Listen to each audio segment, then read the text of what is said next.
Maya. Natutunan mo na ang huling kando na tinuro ko sa'yo. Ngunit, Guro, bakit ganon? Ang mga kando ay tungkol sa mga dato at mga binukod. Dahil marami ang nasisiyahang makinig sa mga salaysay tungkol sa pag-ibig, Baya Maya.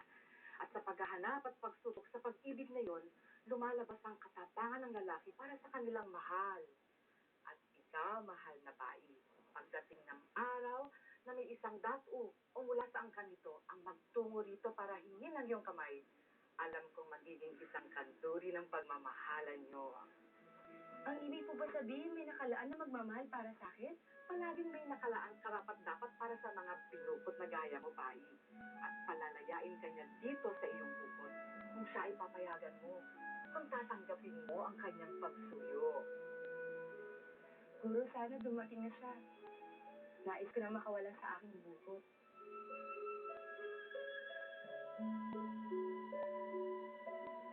Anong nakikita mo, bayan? Sinong binukot ang makakatuluyan ko?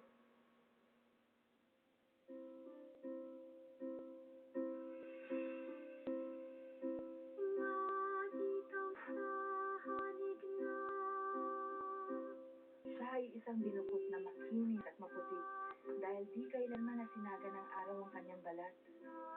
At ang kanyang tinig ay napakaganda. Masarap pakinggan pag siya'y umaawit. Mahilig din siya umawit. Magaling. Maganda siya at makinis. Ang sarap ng Ginoo. Bayang ipagpatuloy mo ang iyong pangunguna. Ano ang kanyang anyo? Maganda ba siya?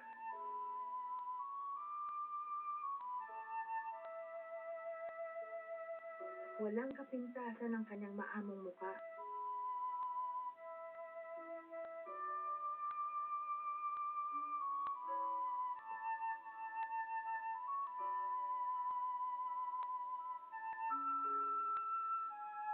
Siya ang pinakamaganda sa lahat ng mga binukot.